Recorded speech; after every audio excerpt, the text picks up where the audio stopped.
Você já se sentiu ansioso por algo que ainda nem aconteceu? Já tentou acelerar processos, buscando resultados antes do tempo certo? A ansiedade pode ser um dos maiores inimigos do nosso propósito, nos levando a tomar decisões precipitadas e a viver uma vida de frustração. No vídeo de hoje, vamos falar sobre o maior erro de quem é ansioso e como isso pode estar sabotando seu crescimento. Fica comigo até o final, porque esse pode ser o insight que você precisa para mudar sua perspectiva. A pessoa ansiosa se perde muito por causa da necessidade da antecipação. As coisas precisam acontecer agora. A ansiedade é o maior sinal que você está fora de um propósito. Frutos não amadurecem da noite para o dia. Há um tempo certo para que as coisas aconteçam. Há um tempo certo para todo propósito debaixo dos céus. Neste momento, peço por gentileza que se inscreva em nosso canal, deixe um like e ative as notificações, pois isso é de grande importância para nós. Todo sucesso prematuro gera pessoas mimados. A antecipação pode roubar o governo de você. Então, o pai pode deixar duas coisas para o filho, uma herança ou um legado. Qual a diferença entre herança e legado? A herança é o que você deixa para alguém e o legado é o que você deixa em alguém. Eu posso ter uma herança, mas não ter o legado. Porque as pessoas podem brigar pela herança, podem até roubar a sua herança, mas não tem como tocar no seu legado. O seu legado está bem guardado dentro de você. A herança é o que você constrói com seu esforço e a sua habilidade, mas o legado é o que você constrói com seu coração e com seu caráter. As pessoas vão lembrar de você não pela herança que você deixou, mas pelo seu legado passado aos seus filhos. Então, quando você antecipa, pode estar forçando o amadurecimento. O filho pródigo, na sua ansiedade de curtir a vida e viver o mundo, pegou a herança. Não sei quanto o pai deu a ele, sei que não era pouco, mas admiro o pai dele que não reteve a herança. Porque o pai entendeu o direito do filho. Já que você quer, então tome. Ou seja, o pai pode estar te dando coisas que você está pedindo agora, mas para as quais você não está pronto para governar amanhã. A bênção recebida antes do tempo pode se tornar um empecilho para que a gente continue na presença do Pai. Porque toda bênção tem um peso. Toda entrega do Pai tem um peso. A questão é saber se você tem maturidade para suportar o peso do que está querendo. Tem um texto em Lucas que fala dos discípulos pescando. Passaram a noite inteira e não conseguiram pegar nada. Algumas vezes, Deus te faz voltar ao lugar da decepção para que Ele seja exaltado através do milagre em sua vida. Quando voltaram para a praia, Jesus entrou no barco deles e os levou de volta para aquele mesmo lugar de decepção. Mas agora havia uma diferença. Da primeira vez, eles estavam sozinhos. Na segunda, Jesus estava com eles. Jesus disse: "Lancem a rede." Mas eles já tinham lançado a rede a noite inteira. Estavam muito cansados. Então eu imagino Jesus dizendo: "Na primeira vez, vocês lançaram sem mim, fizeram do seu jeito. Agora, estou aqui." Uma coisa é lançar a rede sem ele, outra coisa é lançar a rede pela obediência, com a ordem dada por ele. Quando lançaram a rede e puxaram, veio um monte de peixe. A Bíblia diz que a rede começou a rasgar. Por quê? Porque eles queriam uma grande pesca, mas não tinham estrutura para suportar o peso dela, ou estavam tão acostumados com pouco e acharam que não precisariam investir na estrutura, porque o pouco era suficiente. Muitas vezes queremos o muito de Deus, mas não nos preparamos. Recebemos a promessa de ter um carro, mas nem construímos uma garagem para guardar ele. Nós começamos a nos perder quando recebemos algo para o qual não estamos preparados. Todas as vezes que Deus traz algo para a sua vida, não é para te dividir, é para te completar. Se Deus está trazendo algo para a sua vida, há um propósito extraordinário nisso. E eu preciso entender isso, porque, caso contrário, posso estar recebendo coisas eternas, mas vivendo como se fossem passageiras e não dando valor algum a elas. Existem coisas que Deus dá para você hoje que não são apenas para o momento. A herança daquele rapaz era para durar a vida inteira, mas ele gastou ela em pouco tempo. Agora, como você entende essa questão? As pessoas olham para essa parábola e precisam se esforçar para compreendê-la. Na teoria, é bonito, mas, na prática, é muito difícil. Se você se coloca na posição do filho que nunca saiu da casa do pai, também é complicado. Você pensa, caramba, ele fez um monte de besteira, está lá festejando com todo mundo e eu não. Por outro lado, quem ama a família deve se alegrar com a volta do irmão que havia se perdido, mesmo que tenha cometido muitos erros graves. Como você entende essa questão de alguém que sempre errou e é acolhido, enquanto outro, que aparentemente nunca errou, nunca recebeu o mesmo tratamento? E é exatamente isso. O mérito do pai fazer uma celebração pelo filho está no simples fato dele reconhecer e se arrepender. Isso é arrependimento. O pai está demonstrando que nos ama e celebra quando nos arrependemos e voltamos para ele. Sabe o que eu acho incrível? Ele perdeu a herança, os amigos, o dinheiro, mas não perdeu o caminho de volta para casa. Ele tinha a referência da casa do pai. Ele sabia exatamente onde encontrar o pai. O caminho é quase tão importante que o destino. Você pode saber qual é o destino, mas, se não conhece o caminho, vai ser mais difícil chegar lá. Não importa se o caminho é longo, o que importa é se ele é o certo. Agora, como irmão, preciso entender que Deus não tem filhos prediletos.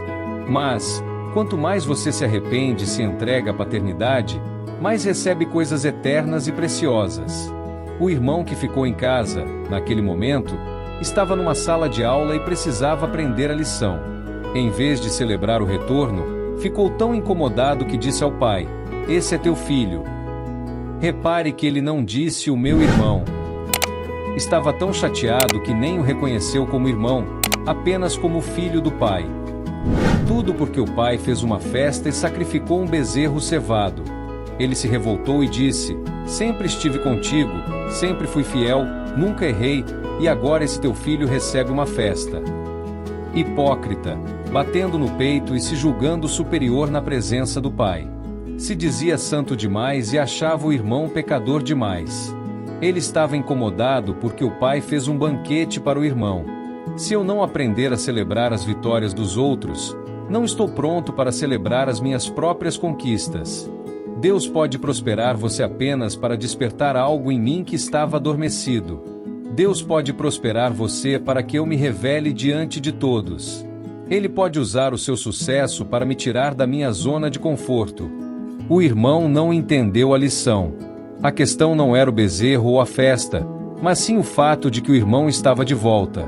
Todos tinham dado ele como morto, e agora ele está de volta. Agora a mesa estava completa. Com a partida do irmão pródigo, ali sobrava um lugar numa cadeira, um prato, um jogo de talheres, um copo e um vazio no coração do pai. E com a volta do irmão perdido, ele foi trazido de volta para a comunhão, de volta à vida. Ele não estava mais sozinho, estava reunido em família, ao lado do pai. E detalhe, ele se afastou do pai, mas o pai nunca se afastou dele. Você pode estar longe, mas ele continua sendo seu pai. O pai deseja ardentemente o regresso do filho desviado. Como é forte a questão do foco.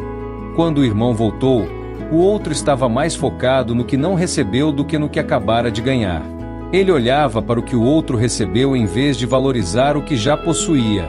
Ao agir dessa forma, ele acabou perdendo o foco e deixando de lado tudo que havia recebido até aquele momento, incluindo a restauração da própria família. Quando você direciona sua atenção para o que é bom, sua energia muda completamente. Como consequência, sua vida se torna mais leve, mais alinhada com Deus e naturalmente mais feliz. Por outro lado, quando você escolhe focar no negativo, o preço a pagar é alto. Porque, mesmo tendo tudo, você pode acabar vivendo como se nunca tivesse nada. Então, qual é o verdadeiro valor disso? Isso me faz refletir. Quem estava mais perdido? Um irmão estava perdido de forma visível, enquanto o outro estava perdido em silêncio. No fim, ambos estavam perdidos.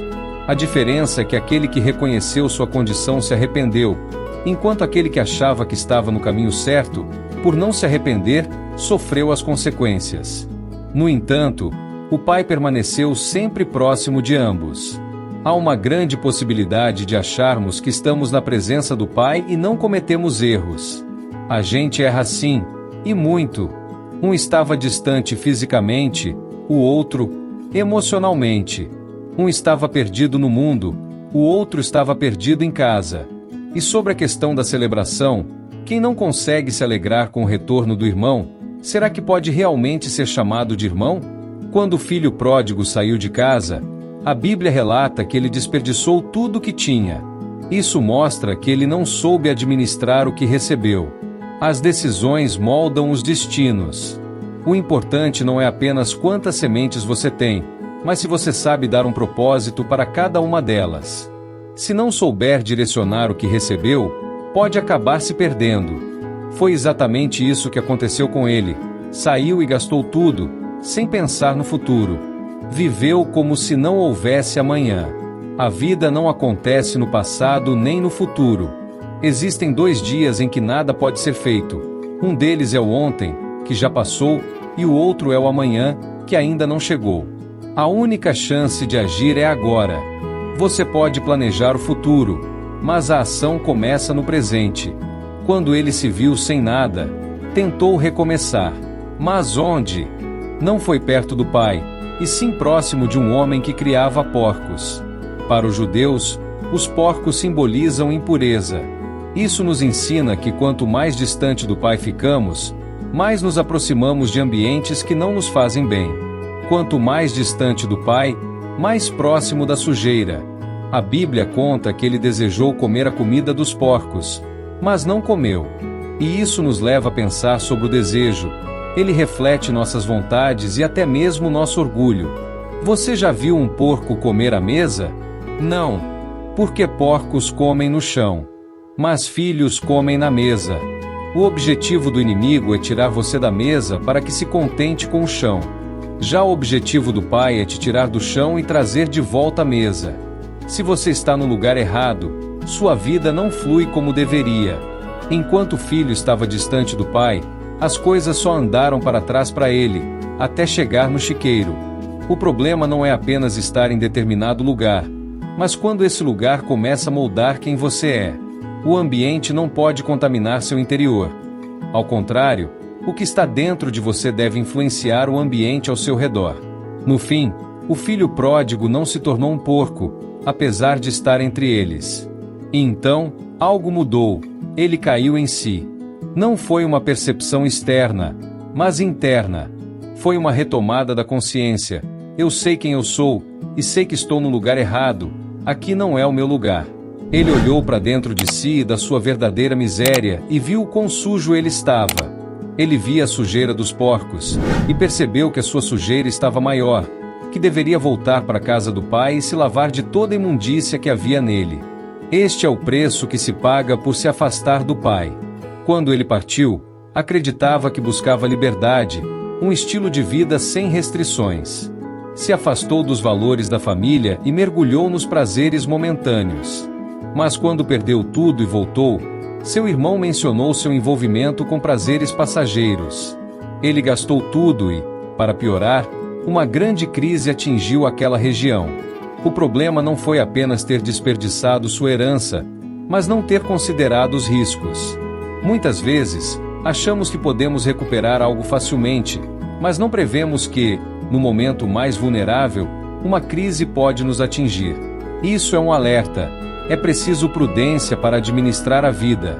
Em Provérbios, vemos que a recomendação para os jovens não é apenas sabedoria ou inteligência, mas prudência. O filho pródigo era jovem e tinha dinheiro, mas sem maturidade. E alguém nessa condição precisa de apenas uma coisa: prudência, algo que ele não teve. E foi a falta de prudência que levou ele a perder tudo que tinha, perdeu o dinheiro, perdeu a comunhão em família e o pior de tudo, perdeu a comunhão com o Pai. Deus não se importa em nos dar a riqueza, apenas quer dar no momento certo, e a gente fica ansioso, querendo antes do tempo de Deus. E não andeis ansiosos por coisa alguma. Em tudo, porém, sejam conhecidas diante de Deus as vossas petições, pela oração e pela súplica, com ações de graças. Tá precisando de alguma coisa? Fale para Deus. Ele pode te dar no momento certo, ou fechar esta porta e abrir uma outra bem maior para que o nome dele seja glorificado em sua vida. E a paz de Deus, que excede todo o entendimento, guardará o vosso coração e a vossa mente em Cristo Jesus. Ao invés de ficarmos ansiosos, vamos orar e entregar tudo nas mãos de Deus para que Ele, no tempo certo, nos conceda aquilo que desejamos. Lembrando que Deus está a apenas uma oração de distância de você. Shalom! E até nosso próximo encontro.